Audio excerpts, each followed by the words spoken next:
and certain teachers. And that word is math. Let's discuss math today. It's interesting because the reservation I hear so many parents have about homeschooling revolves all around math. It revolves around math. And people have anxiety over math, right, in the public school system all the time. It's a real thing. So let's talk about math today, which I think is funny because I hear that. I hear parents say, I really am scared to homeschool because math. What happens when they get into algebra? I can't help them, which is funny because these are the same parents who went through algebra themselves when they were in middle and high school, right? I'm scared because what about pre-calculus? Well, what about it? So let's get into it. Let's talk about math. Is it necessary or is it not? Today, I'm going to be sharing my opinions, and they are just that. They are my opinions. And I happen to like my opinions because I think they're right, but I'll let you be the judge of that. On Facebook this last week, I put a post requesting to know who has been using their math since high school specifically, and I was very specific, since Algebra 2, geometry, trigonometry, and pre-calculus. How many people actually use those every single day on a daily basis in their life, that this is a regular thing that they use? And the interesting thing is a lot of these parents and a lot of these friends and people, and I think a lot of them were engineers, like 5 engineers that are on Facebook, all put, yes, we use it all the time, and it's used in all sorts of things, and we use it in different stuff, and math is the language that God created the universe, and you need these reasoning skills, and in order to pass the SAT, you have to have these bigger maths, and if you want to be an engineer, which is 0.5% of the population, you have to have math. And yes, children need to learn all of this math, and I call your bluff. I call your bluff. When I was a sophomore in high school, I took Algebra 2. I was ready to take Algebra 2. I've always been okay in math, and then came to the belief that I was stupid in it when I stopped understanding it or had teachers that were not great at teaching it, right? But I remember I started school 2 weeks later in my high school than normal. I had the opportunity to go to Europe, which was a big deal. And the trip happened to overlap the first 2 weeks of school. So I missed the first 2 weeks of school. And I couldn't get caught up in Algebra 2. They were going too fast for me to be able to get caught up. The internet didn't exist back then. And so I couldn't go to YouTube University and look things up. And so I kind of floundered. I went and met with the teacher. I tried getting caught up. And he's like, look, I can't take you through 2 weeks to get you caught up. Now, this was problematic because I grew up in Austin, Texas, and in the state of Texas, there's a no pass, no play rule. If you do not pass a class, you do not play or do the thing that you love the most. Sorry, too bad, so sad for you, at least in the public school system. And I was cast as the lead in A Midsummer Night's Dream. I was cast as Puck, the fairy, in A Midsummer Night's Dream, which meant I was failing my math class because I couldn't get it caught up, even though I'd always done really well in math. And I was not going to be allowed to be in the play. So I went to my counselor and said, what do I do? What do I do? What do I do? And she said, well, we could transfer you to another math class. And that way it's an easier math class. It's called Math of Money. And I was like, oh no, not Math of Money. Everyone calls that Math of Morons because only the dumb kids take that class. And she's like, well, that's your only option. You've already taken Algebra 1. You already took geometry. So Math of Money is your only option. And you should be able to get caught up quickly enough in that class to be able to still pass and still be in the play. So I did. I transferred, ended up taking Algebra 2 the following year, the following school year as a junior. And the Math of Money class quickly became one of the most important classes that I would ever take. Why? Well, I'll tell you why. We discussed taxes. We discussed financial literacy. We talked about mortgages and what that means and how loans and like all of the things. What's a W-4 form versus the 1099 form? All the practical stuff that we use regularly during tax season. I look at taxes. I don't worry about parallelograms, right? And so it's interesting because yet that was considered the dumb class and the irrelevant class and the unnecessary class. My friends, do you know how often I have used Algebra 2 in my life? I couldn't tell you, because the second it went in my eye and I wrote everything down for the test, it went out the other eye and out of my brain, which is what happens to most kids. So in many states, certain maths are required, right? The stricter homeschooling law states have certain expectations for math.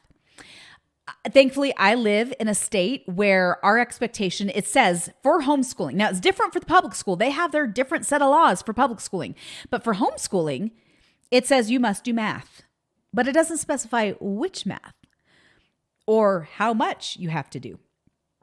So over the years, I've thought about this because at the very beginning, I was scared. I'm like, how am I going to teach my kids Algebra 1, Algebra 2, trigonometry, pre-calculus, when I don't remember any of it except for basic algebra, percentages, fractions, which is basic arithmetic, right? Decimals, I mean, that's what I use, and taxes.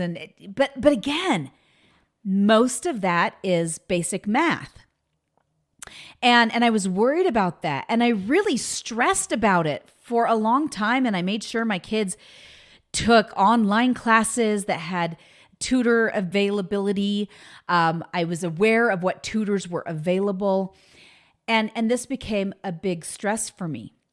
But the longer I've gone on and the more that I've thought about it and the more that I've looked at our system of education, I've really questioned like how much math is really, really necessary. Now, I have a daughter who when we pulled her 3 years ago, was in pre-algebra. And math does not come easy for her. It is a struggle for her.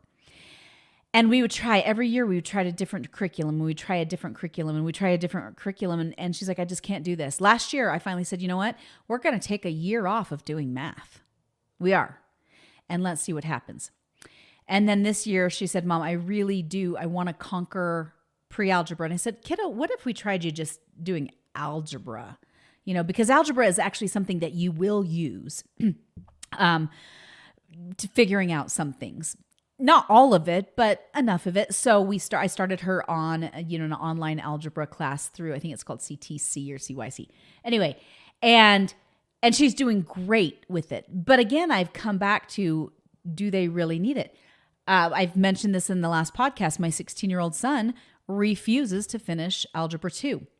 The interesting thing about both of the children is last year, when I enrolled them in the state college, as a 14 and 15-year-old, they had to take what was called the Accuplacer tests. They took the tests, they came back and they said, your son is ready for college algebra. Mind you, he had never taken Algebra 2. He's ready for college algebra. It might be helpful if he took an Algebra 2 class, but it's not necessary. And we don't offer that, but he could, if you want to do it on your own time. But for what his major is, he'll only need college algebra and then a financial math business class, and that's it. And then he's done. For my daughter, they're like, oh, she won't even need to take college algebra. All she'll need to take is, I can't remember the math. It was like a financial math class for her major.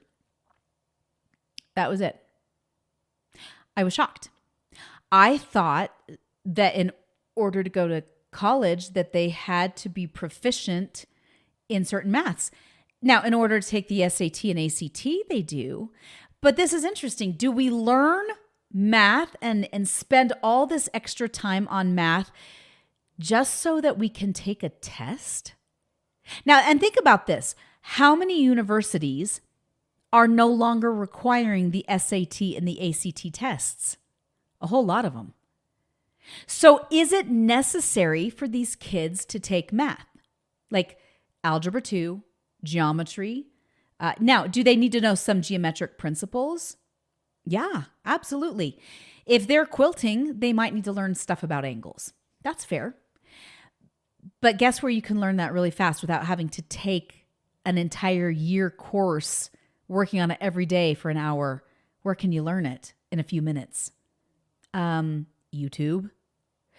We live in an information age, and for whatever reason, we still are stuck with this mindset that in order to advance or grow, we have to have certain things that we've, quote, learned, which really are not learned because they don't come easily at our fingertips. But as adults, if we need to know something, I needed to figure out the circumference of something, and I couldn't remember what the equation was. So guess what I did? I Googled it and found the answer really quickly. That's the age that we live in. We do not need all this extra math if our intention is to do something else with our lives. Now, again, there's that 0.5% of the United States that are engineers. So if you have a child that's like, I want to be an engineer, sure, put them through the math classes that they need to. If they really love math and they want to be a math teacher, then yes, put them through all those math classes. If you see that they're very analytical and they really want to go into the sciences and things that would require that math, yes, provide them with the resources to learn those maths. But if you have a child who is crying every single day about doing Algebra 2 or doing geometry and they are melting down, why don't you give them a break and let them focus on things that they love? Now, a lot of people would disagree with me on this. All of the people on Facebook who were very passionate, no, we need math because math is beautiful, because we need math for deductive and inductive reasoning, and that's what math teaches. But can I tell you something? You can play brain games and still get deductive and inductive reasoning and teach that without a lot of tears. Now, I'm not alone in feeling this way. In the book, and I've referenced this book before, this is Weapons of Mass Instruction by John Taylor Gatto. If you've not read his stuff, I would highly suggest it. But in this book, he quotes Alfred North Whitehead. And I'm just going to quote it here. And he quotes him from his book. So I'm quoting a quote. He says, Alfred North Whitehead, one of the best-known mathematicians of the 20th century, contended in his book, The Aims of Education, that the most essential form of advanced math, apart from arithmetic, which is basic, in modern society is statistical prediction. It's in use on an everyday basis in thousands of practical applications, from political predictions to advising clothing manufacturers what colors will be preferred in the months ahead. The math required to hold this power in one's hands is hardly taxing for people of junior high school age. For ordinary lives, nothing in the world of number beyond arithmetic is remotely as useful. If statistics were the mathematical idea taught, past long division, most students would become more effective for the simple ability to predict with numbers. Check what percentage of your school's math curriculum is devoted to statistics. And then he goes on to say, enough said about irrelevance. Almost every kid understands the political considerations dictate school time to be filled with irrelevance. They just don't understand why, because schools wouldn't dare stress the realities of social class and social engineering, right? Which John Taylor Gatto is he's very, very against the public school system. And he was a teacher for 30 years in New York City. Two-time teacher of the year in New York City, one-time teacher of the year in New York State, and yet he's against it. So here we have, remember that our system was designed after the Prussian model, which is modern Germany, of teaching military students, right? That how do we get them to do what they're told?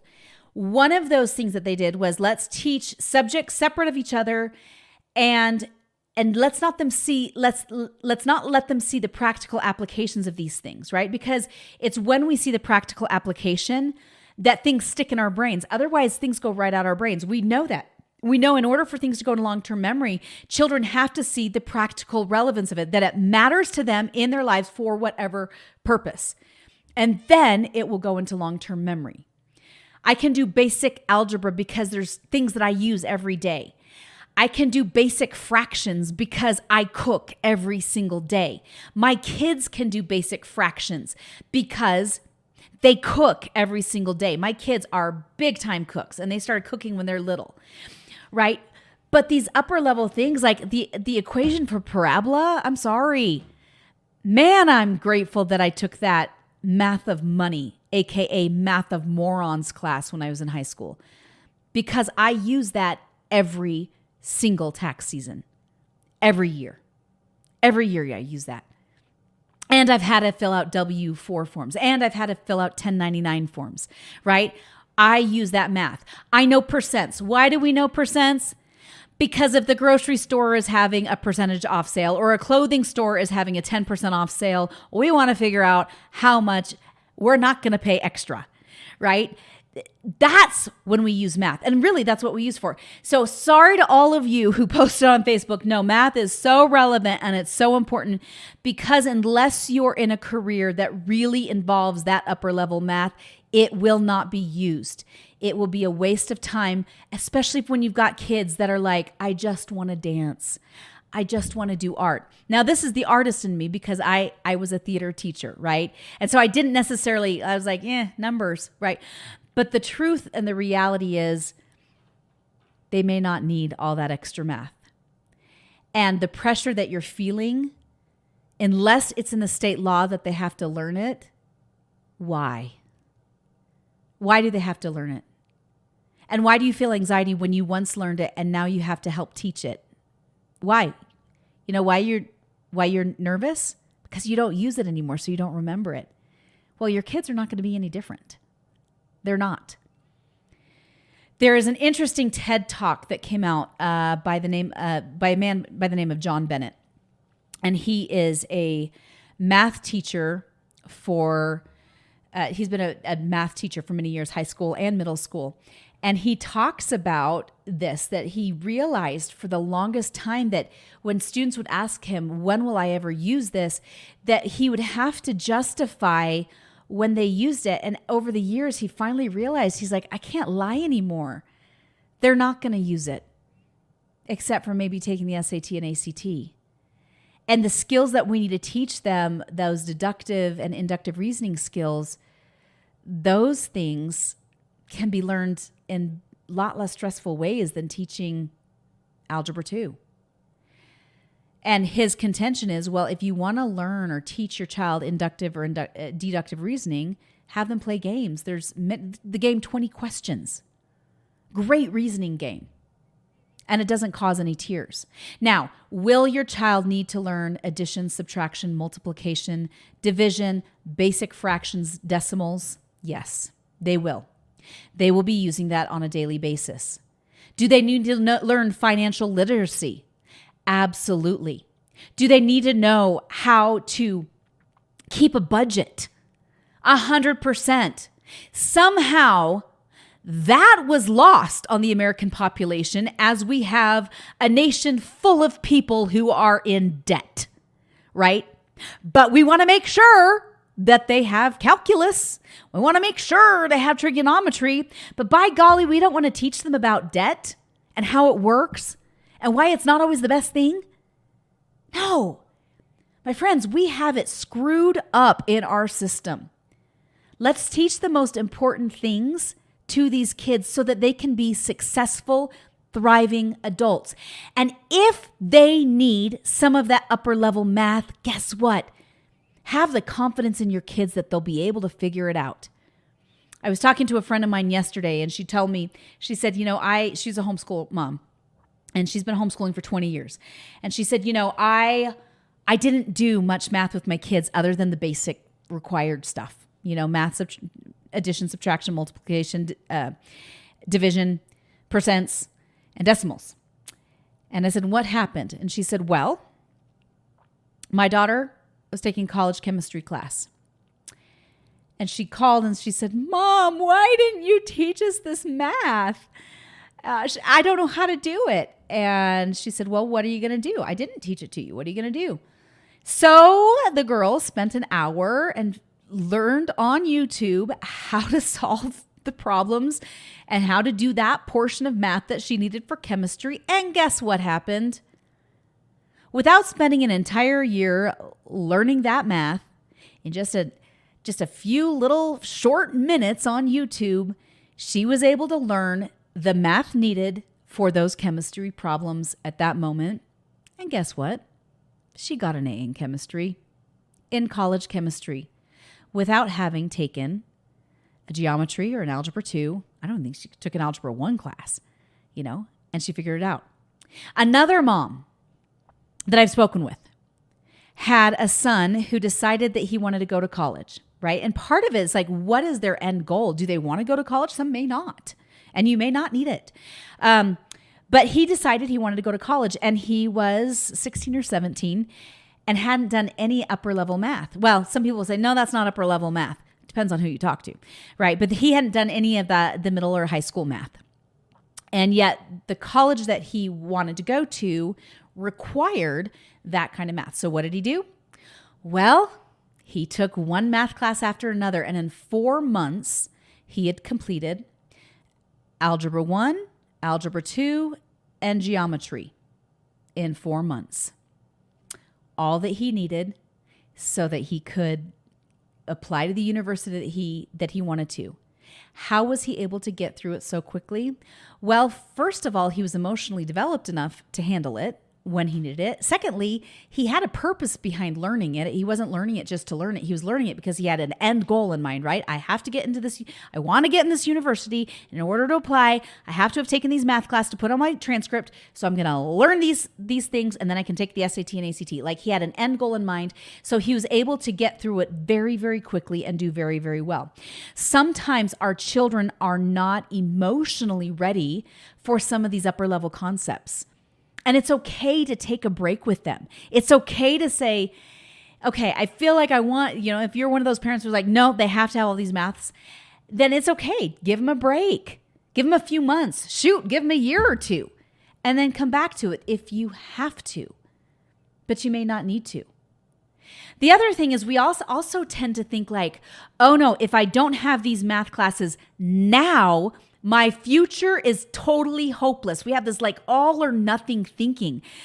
Like we don't ever change our minds, or that our kids won't change their minds and go, well, I did want to be a seamstress and a costume designer, but realistically, I kind of think I want to be an electrician.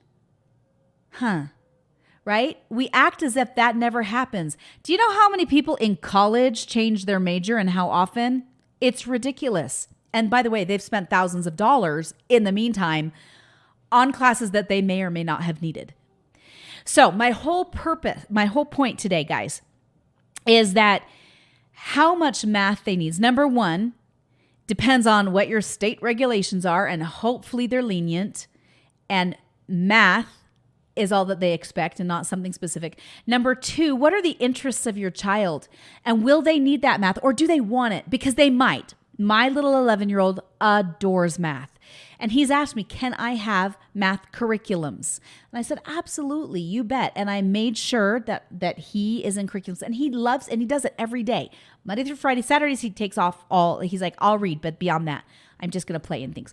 But every day, he has no issues going in and doing his math. And I don't have to ask him. He just does it because he loves it, right? So that's something he wants. So first, again, does your state require it?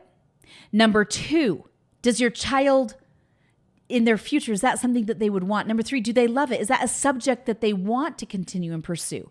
If not, don't worry about it. So there we are. And if for some reason they end up needing it later, guess what? They can go back and they can indeed learn it. My friends, I had to figure out the circumference of something. And guess what I did?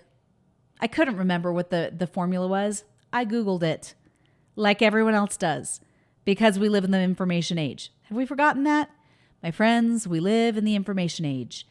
Information is at our fingertips. If we want to know about any principle or law of almost anything, we can Google it.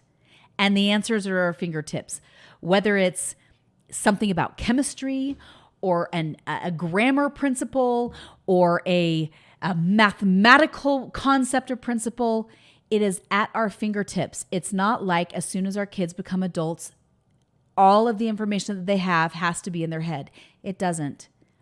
We live in a beautiful world where resources are plentiful to us. We have this banquet of information in front of us, something that the rest of the world has never seen.